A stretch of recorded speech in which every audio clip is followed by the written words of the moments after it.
नमस्कार दोस्तों, वास्तुदर्शनी में आप सभी का स्वागत है। दोस्तों, जब माता रानी अपने भक्त को बचाने बीच नदी में खुद हो गई प्रकट और वहां मौजूद हर किसी को इस चमत्कार ने किया अचंभित। ये सच्ची घटना देख आपकी भी आंखों से आंसू आ जाएंगे। परंतु उससे पहले दोस्तों, हम आपसे रिक्वेस्ट करते हैं कि वीडियो को लाइक कर दीजिएगा, दोस्तों के साथ शेयर कर दीजिएगा और चैनल को सब्सक्राइब करके बेल आइकन जरूर दबाइएगा। दोस्तों, ये बात है सन 2017 की। छत्तीसगढ़ के सांझा नाम के गांव में पूनम नाम की माता रानी की परम भक्ति थी। पूनम बहुत ही सुंदर और गुणवान थी। उसके घर के दरवाजे पर आई किसी भी गरीब और भूखे को खाली पेट वो जाने नहीं देती तथा हर किसी की मदद को वो हमेशा आगे रहती। पूनम के गांव का हर एक व्यक्ति पूनम के इस आचरण से प्रभावित था और पूनम जहां भी जाती हर जगह उसे सम्मान मिलता। माता रानी की कृपा से जल्द ही पूनम को एक सोई योग वर मिला जो सुंदर भी था और धनवान भी, जिसका नाम था विजय। पूनम अपने पति विजय के साथ बहुत ही खुश थी। दोनों की जिंदगी की गाड़ी सही लाइन पर थी।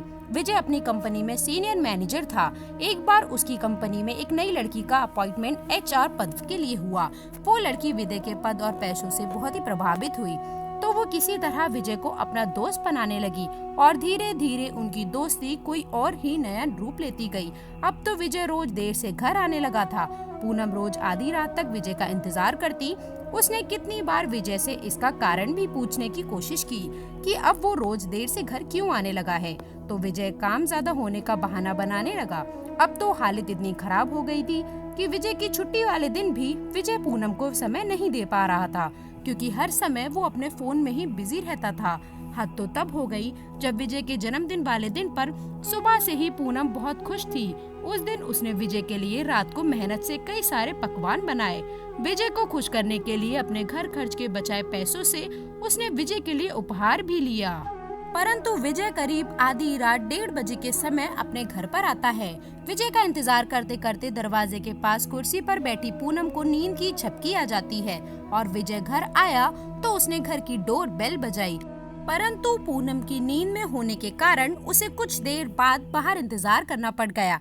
जैसे ही पूनम की नींद अचानक टूटी और उसने डोर बेल की आवाज सुनी तो तुरंत दरवाजा खोलने भागी। उधर विजय गुस्से में था। दरवाजा खोलते ही विजय ने पूनम को देखा और गुस्से में उस पर हाथ चला दिया। विजय तो वैसे भी कोई बहाना ढूंढ रहा था कि उसे पूनम से छुटकारा मिल जाए ताकि वो उस ऑफिस वाली लड़की से शादी कर सके। उसने पूनम पर गलत आरोप लगाकर और उसे डराकर घर से बाहर निकाल दिया। अपने पति के द्वारा इस तरह अपमानित होने पर पूनम को लगा कि वही गलत है। वो रोते हुए नदी के किनारे गई और वहां से उसने उस नदी में छलांग लगा दी। जब वो नदी में डूब रही थी तो उसने अंतिम समय में माता रानी को याद किया। दोस्तों, धीरे धीरे वो पानी में डूबती जा रही थी। तभी अचानक उसे लगा कि किसी ने उसे नीचे से अपनी दोनों हथेलियों में थाम लिया है और धीरे धीरे वो उसे नदी से बाहर की ओर निकाल रही है। लेकिन पानी के ज्यादा अंदर डूबने के कारण उसे बेहोशी आ गई।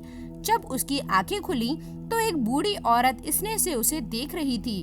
उस बूढ़ी औरत की आंखों और चेहरे में एक अलग ही चमक और तेज था।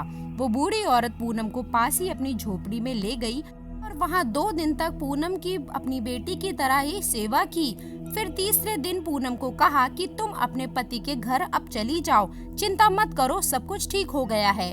मैं तुम्हारी सारी परेशानी जानती हूँ और पूनम को वही सब चीज बता दी जो उसके साथ घटित हुई थी। पूनम उस बुढ़िया की बातों से हैरान थी। आखिर कैसे वो ये सारी बातें जानती थी। तभी वो बुढ़िया बोली, बेटी चिंता ना करो, मेरा आशीर्वाद तुम पर है, जाओ अब घर जाओ। इतना कहने पर ही वो बुढ़िया अचानक वहाँ से गायब हो जाती है। पूनम ये चमत्कार देख हैरान थी और उसे कुछ भी समझते सूझ नहीं रहा था। लेकिन तभी उसके दिमाग में कुछ खटका और धीरे धीरे वो सब कुछ जानने लगी। वो समझ गई कि वो बुढ़िया कोई साधारण बुढ़िया नहीं थी बल्कि माँ दुर्गा थी। उसकी खुशी का ठिकाना नहीं रहा, क्योंकि जिस माता की झलक को वो हमेशा देखना चाहती थी उस माँ ने खुद पूनम को बचाया और उसकी सेवा पानी भी की।